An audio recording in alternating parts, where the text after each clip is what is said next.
au tafsiri ya neno fedha. Ukisikia wanasema fedha, maana yake nini? Nataka nikupe tafsiri nyepesi tu ambayo unaweza ukaielewa, nyepesi tu. Tunasema fedha ni kitu kinachotumika kama chombo cha mabadilishano. Fedha ni kitu kinachotumika kama chombo cha mabadilishano. Ni rahisi tu. Mimi nina fedha, wewe una jogoo, tunaenda sawa? Wewe mwenye jogoo unataka fedha yangu, na mimi mwenye fedha ninataka jogoo yako. Kwa hiyo mimi ninatoa fedha nakupa wewe, wewe unanipa jogoo. Kwa hiyo tunabadilishana. Tunaenda sawa? Unajaribu kunielewa?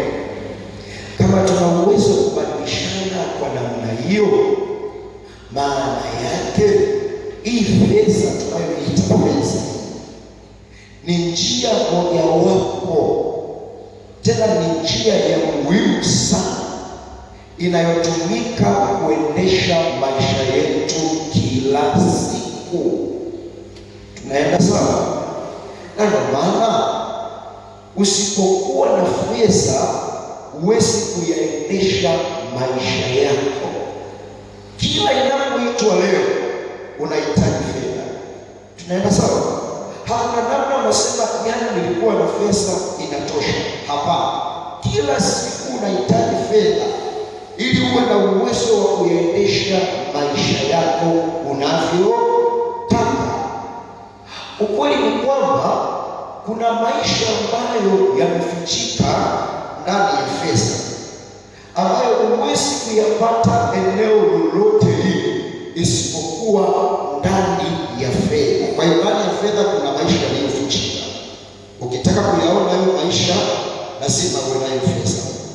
Jina la Bwana libarikiwe sana. Unajaribu kunielewa, mtoto wa Mungu? Sasa ukisoma kile kitabu cha Hagai sura ya 2 na ule mstari wa 8, na ukisoma kitabu cha Mhubiri ile sura ya 10 ule mstari wa 19, Hagai sura ya 2 ule mstari wa 8, Biblia inasema, Hagai sura ya 2 ule mstari wa 8, Biblia inasema, fedha ni mali yangu na dhahabu ni mali yangu, asema Bwana wa majeshi. Tunaenda sawa? Hizi fedha ni mali yake yeye. Haleluya. Na dhahabu ni mali yake.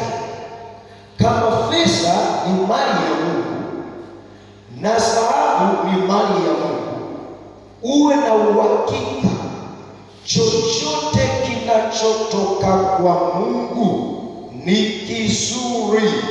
Kwa hiyo fedha sio kitu kibaya. Haleluya.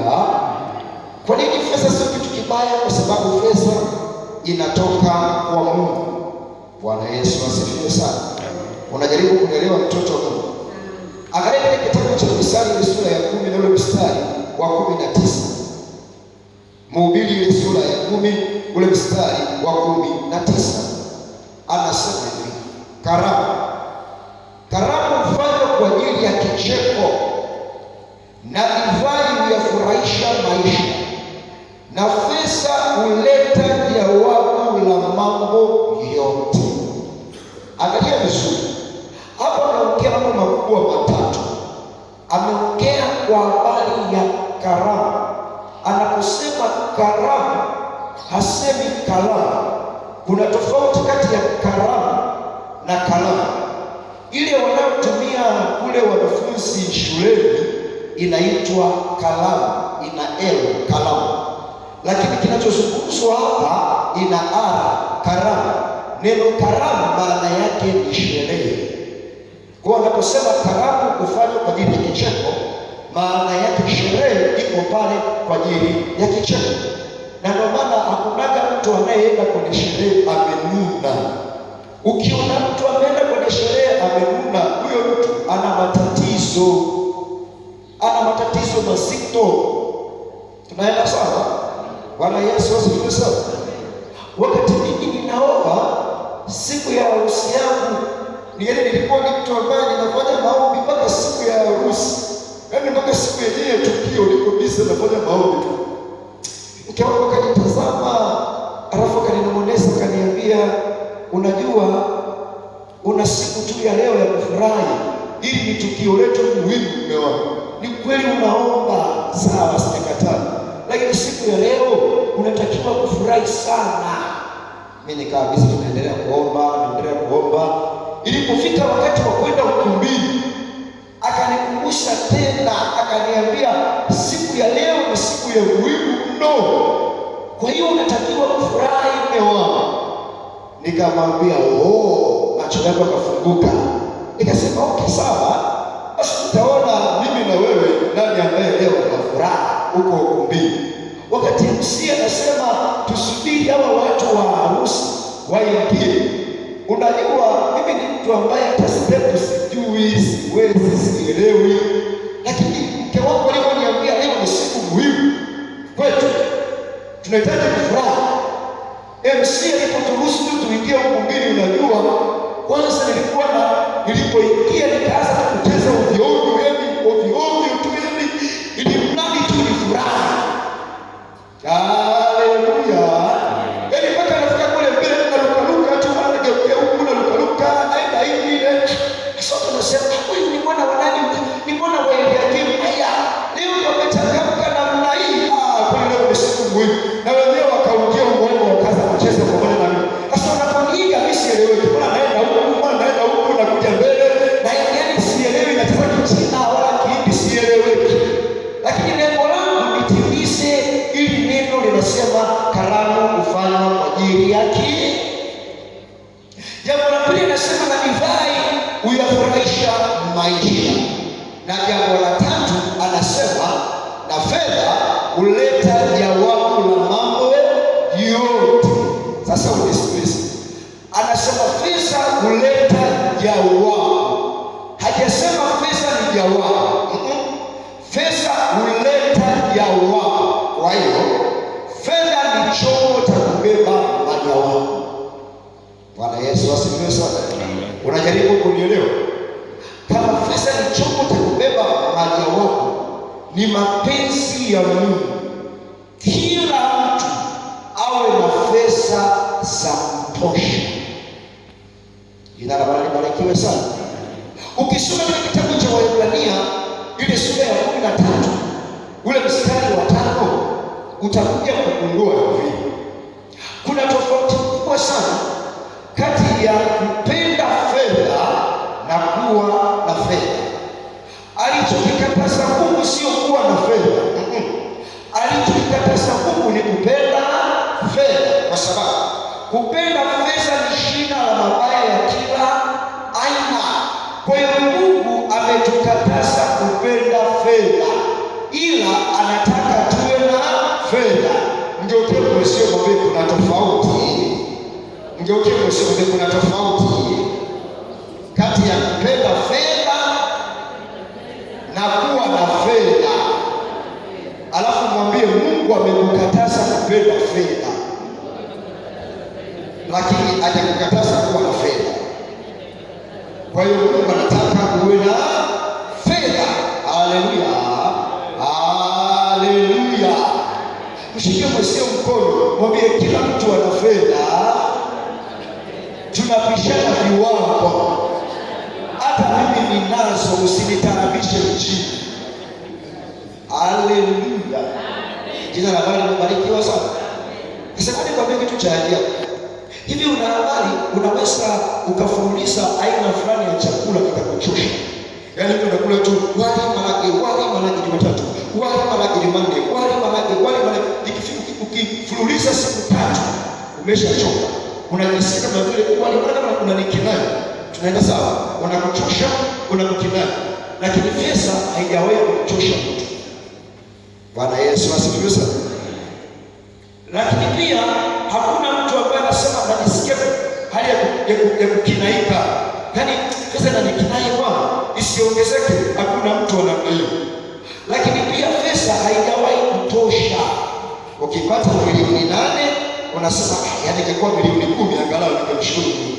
Ukipata milioni 10 ingefika milioni 15. Ukipata yaani haitoshi mtu.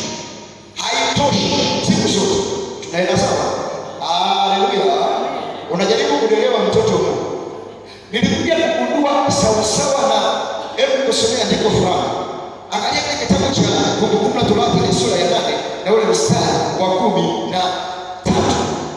Angalia Kumbukumbu la Torati sura ya 8. Haleluya. Bwana Yesu asifiwe sana. Mgeukie mwenzio kwambie, kuwa na fedha ni mapenzi ya Mungu kwako. Kwa hiyo jiandae kuwa na fedha za kutosha. Kumbukumbu la Torati sura ya 8 ule mstari wa 10 na ngapi? Wa 13. Anasema hivi. Nianzie mstari wa 12. Anasema hivi. Angalia, utakapokuwa umekula na kushiba na kujenga nyumba nzuri na kukaa ndani yake, na makundi yako ya ng'ombe na kondoo yatakapoongezeka, na fedha yako na dhahabu yako itakapoongezeka, na kila kitu ulichonacho kitakapoongezeka, basi hapo moyo wako usiinuke ukamsahau Bwana Mungu wako aliyekutoa katika nchi ya Misri, katika nyumba ya utumwa. Sasa angalia huu mstari wa 12. Huu mstari wa 12 anatoa angalizo. Angalia, be careful, uwe makini. Tunaenda sawa? Huu mstari wa 13 anaonyesha kwamba kila tulicho nacho kina uwezo wa kuongezeka.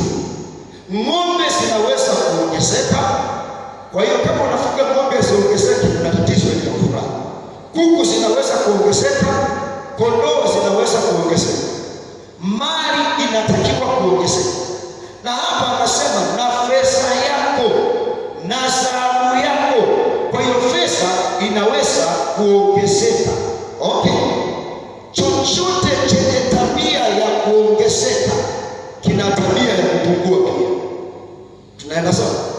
Kama fedha inaweza kuongezeka, uwe na uhakika fedha inaweza ikapungua. Halo? Na sio tu kupungua, inaweza ikaisha ukawa hauna hata 100. Jina la Bwana libarikiwe sana. Haleluya. Mimi na uhakika hapa hakuna mtu ambaye hajawahi kuishiwa na fedha. Bwana Yesu asifiwe sana. Sasa angalia, tunapoishiwa na fedha, mwanamke ana uwezo wa kuvumilia, lakini sio mwanaume. Halo? Yaani tunapoishiwa na fedha, akiishiwa fedha mwanamke ana uwezo wa kuvumilia, lakini sio mwanaume. Na hii ni kwa sababu ya tafsiri ya fedha alionayo mwanaume ni tofauti sana na tafsiri ya fedha alionayo mwanamke. Mwanaume anatafsiri fedha kama nini? Na ndio maana akikosa fedha huyu mwanaume, yani anajiona mnyonge. Kwani kwa sababu huyu mwanaume anatafsiri fedha kama ujasiri wake. Mwanaume akiwa na fedha, huo ndio ujasiri wake. Ukimkuta mwanaume mwenye fedha, hata anapotembea anatembea tu ovyo. Hata akikanyaga nje za watu, yeye hana habari. Anaachia fedha, anakuwa na huo ujasiri. Na huyu mwanaume akirudi nyumbani, wanakuaga hawana maneno. Utasikia baba sijui nini kimeisha, baba anakusikiliza wewe, alafu waongeaje, alafu kusikiliza kulala, anapiga mahesabu. Huyu mwanamke hapa anahitaji ngapi? Wewe unaendelea kuongea anatoa kwenye wallet. Okay, tuonane baadaye, anaondoka. Huo ndio ujasiri wa huyu mwanaume. Tunaenda sawa? Lakini huyu mwanaume anatafsiri pesa kama ngome yake, kwamba mwanaume huyu akiwa na pesa yuko ndani ya ngome.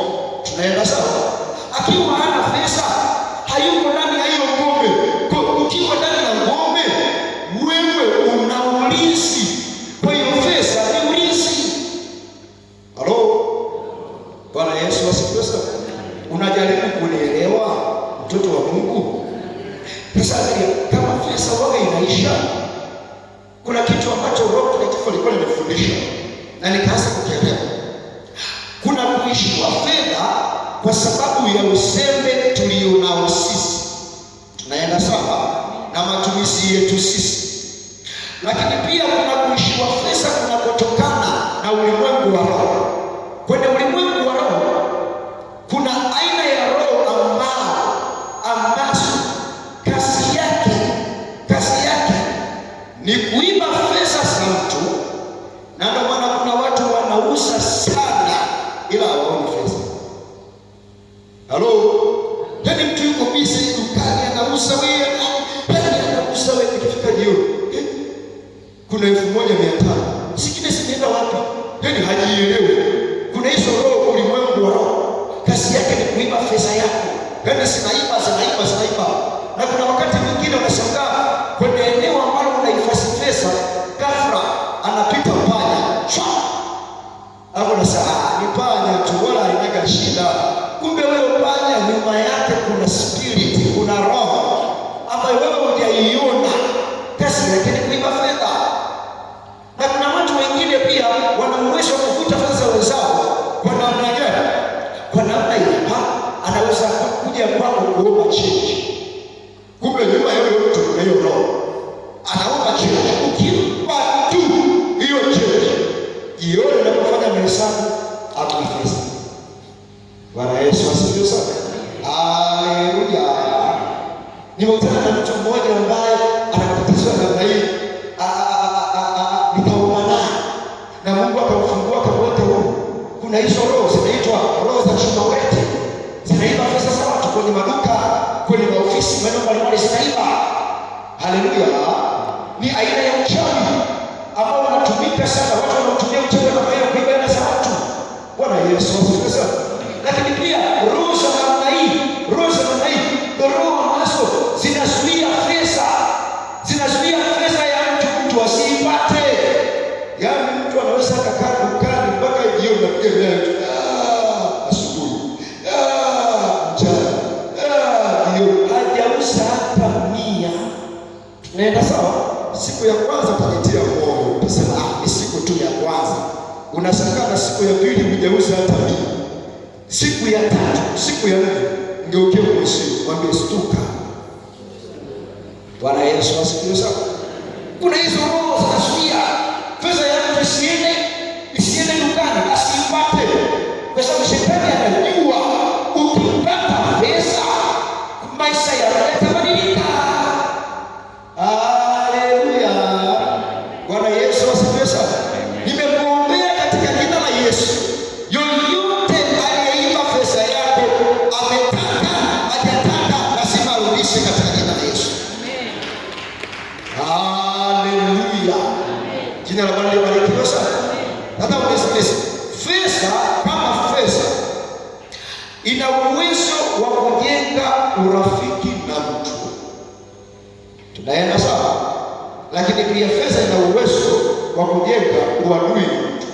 Inaweza kujenga urafiki na mtu, inaweza kujenga uadui na mtu. Okay. Ikijenga urafiki na wewe itakaa. Ikijenga uadui na wewe haitakaa. Na ndio maana kuna watu pesa zikae kwenye mikono yao. Unajaribu kunielewa? Pesa kama pesa sio tu inaweza kujenga huo urafiki. Sio tu inaweza kujenga huo uadui. Niligundua pesa inaongea. Halo?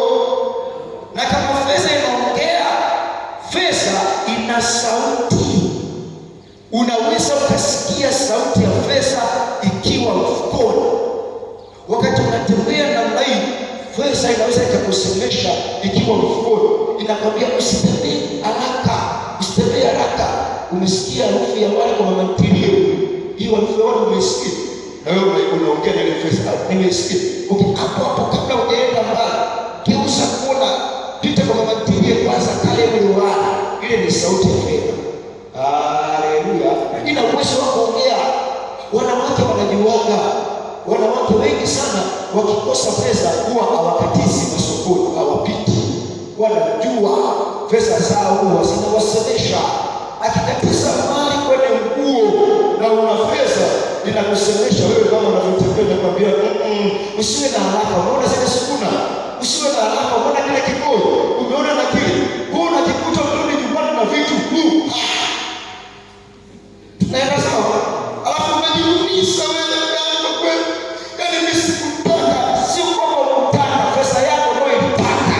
Kwa hiyo pesa ina uwezo wa kuongoza kufanya usichokitaka, lakini pesa ina uwezo wa kutengeneza tabia ambayo haukuwa nayo. Ngeukie mwenzio mwambie pata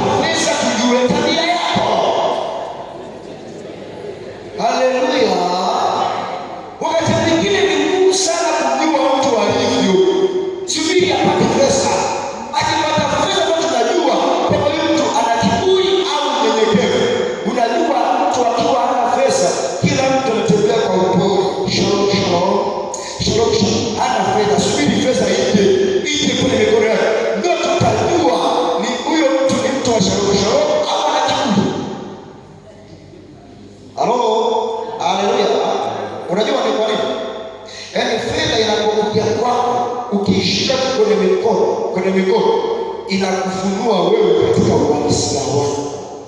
Tunaenda sawa? Na kila mtu anaanza kujua kwamba kumbe huyu baba ndivyo alivyo, kumbe huyu mama ndivyo alivyo, kumbe huyu kijana ndivyo alivyo. Kwa hiyo fedha imefunua jinsi alivyo. Sasa nisikilize, fedha sio tu ina sauti, fedha sio tu inaongea, lakini pia fedha inaweza ikamtengenezea mtu sauti. Ikikutengenezea sauti, una uwezo wa kusikilizwa eneo lolote, mahali popote. Na maana siku zote mtu mwenye fedha anasikilizwa kwenye vikao vya familia, vikao vya ukoo, hata kwenye makanisa, kwenye kwaya. Mtu anayesikilizwa sana ni yule mwenye fedha. Haleluya, Bwana Yesu asifiwe. Ndio utego mwambie mtu mwenye fedha anaweza kusimamisha msiba. Jaribu wewe sasa. Halo? Yaani mtu mwenye fedha akasema msiba atuziki leo, tunazika wiki ijayo. Na watu wanatulia kimya, wanajua huyo mtu ndio atatulisha. Na ukweli kabisa anaagiza hapo michele, kila kinachohitajika, watu ni kulaga tu. Na kuna wengine wakishaona msiba wa namna hiyo, wanaendelea kuomba marehemu acheleweshwe kuzikwa. Haleluya. Maana kuna misosi na kuja msibani tufikiri kuna sherehe. Yaani ni kulaga tu, kuku, nyama na nini. Tunaenda sawa watoto wangu. Haleluya. Sasa unisikilize. Fedha ina uwezo wa kubeba maneno. Ina uwezo wa kubeba maneno. Okay. Kama fedha ina uwezo wa kubeba maneno, tunasema hivi, una uwezo wa kuisemesha fedha na fedha ikasikia. Haleluya. Unapofika hatua ya kuisemesha fedha, maana yake umeamua kuongea lugha ya imani. Jina la Bwana libarikiwe sana. Sasa basi, kuna mtu mmoja aliponisikiliza ninafundisha namna hii, alafu nikatoa na ushuhuda wangu, kwa sababu mimi kwenye maisha yangu hivi, nikijifunza kitu chochote cha kiroho lazima nikifanyie mazoezi. Wakati Mungu ananifundisha hii elimu ya fedha, nikaanza kufanyia mazoezi. Siku moja nikachukua 10,000. Nilipochukua 10,000 nikakaa chumbani. Nilipokaa chumbani, ile 10,000 nikaibandikia mkono.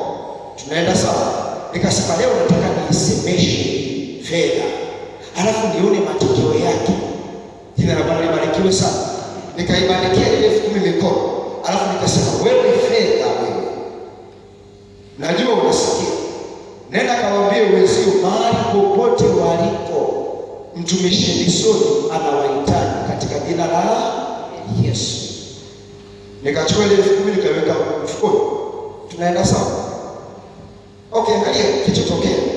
Nilipochukua ile 10,000 nikaweka mfukoni, ndani ya muda mfupi kuna mtu akanipigia simu. Aliponipigia simu akasema, "Halo, naongea na mtumishi Edison." Sasa, unaongea na mimi?" Yaani ndani yangu Bwana nasikia msukumo wa kutoa kwako shilingi 100,000. Nikamwambia, "Yaani kwenye hiyo namba tutaiongea tumpaka uongo mtu wa Mungu." Tunaenda sawa? Sasa yule mtu alipata huo msukumo wa kunitumia 100,000 baada ya mimi kuisemesha ile fedha. Tunaenda sawa? Sasa kuna binti mmoja aliponisikia namna hii, alichokifanya yeye, kabla hajaenda kwenye biashara zake, akachukua fedha akazisemesha, akasema hivi, "Nyie fedha mkawaambie wenzenu mahali popote walipo, mimi Yoisi ninawahitaji katika jina la Yesu." Alafu yule mtu sasa alichokifanya, akafungua biashara yake. Alipofungua biashara yake, ile ndio siku ambayo aliuza sana kuliko siku yoyote aliyowahi kuuza. Kwa nini? Kwa sababu alipoisemesha fedha katika ulimwengu wa fedha ilienda. Alafu unajua kawaida ya fedha ikaanza kuongea na fedha zingine kwenye mifuko ya watu. "Haro, kule kuna mchele mzuri. Haro, kule kuna mchele." Ndio watu wanakujaga, "Tumesikia kuna mchele mzuri hapa. Tumesimuliwa na fulani. Na fulani akisimuliwa na fulani." Kwa unakuta wateja wamejaa sana, wanakuja kwa wanamruka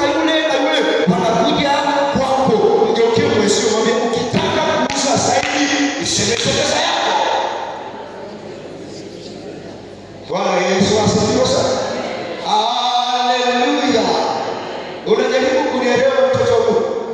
Najua unaweza ukawa na duka, najua unaweza ukawa unauza samaki. Fanya hivi, kama una duka, kabla hujafungua duka, jifungie kwanza wewe peke yako.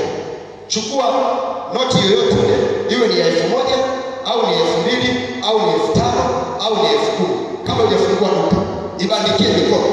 Alafu iambie wewe fedha ninakuamuru katika jina la Yesu. Uambie Yesu mahali popote walipo, mimi amina ninawaita katika jina la Yesu. Ichukue pesa, weka kwenye matumizi ya kawaida, fungua duka lako. Utaona hiyo siku unauza kuliko kawaida. Tunaenda sawa? Nini kinakuwa kimetokea? Maana yake katika ulimwengu wa roho, hiyo fedha imeongea na fedha zingine kwenye mifuko ya watu. Tunaenda sawa? Alafu watu wanajikuta wanakuja kwenye duka lako, kumbe fedha zao zimekutana na fedha ile ambayo wewe uliisemesha, alafu hao watu wameweza kuongezeka sana kwenye duka na wanaanza kununua zaidi. Bwana Yesu asifiwe sana. Ngeuke mmesema kuuza zaidi ni mbinu. Na hizi mbinu lazima tuzitumie katika ulimwengu wa roho. Angalia wale watu ambao hawamtegemei Mungu wanafanyaje? Watu ambao hawamtegemei Mungu, angalia kitu wanachokifanya. Watu wote ambao hawamtegemei Mungu, wafanya biashara wote ambao hawamtegemei Mungu wanaenda kwa waganga. Sasa waulize, kwa nini wanaenda kwa waganga? Sasa sikiliza, wakienda kwa waganga wanapewa nguvu. Hebu sema nguvu. Sema nguvu. Wakishapewa nguvu tu, tunaenda sawa. Wakija na nguvu kwenye maduka yao, angalia ile nguvu wanavyoitumia. Wanatumia ile nguvu kuiba pesa za watu wengine. Kwa hiyo unakuta kuna maduka mengine yamekauka, lakini maduka mengine yana wateja sana. Kama wale wanatumia nguvu za kichawi, sisi tulio ndani ya Yesu tuna nguvu kubwa kuliko nguvu za wao. Haleluya. Tunaelewa sawa? Tuna uwezo wa kutumia nguvu ya Roho Mtakatifu na maarifa ya fedha tukafanikiwa sana. Ngeuke mwezio mwambie, mtumishi amekuombea ukawe na pesa nyingi sana katika jina la Yesu. Halo. Bwana Yesu asifiwe sana. Sasa unasikiliza.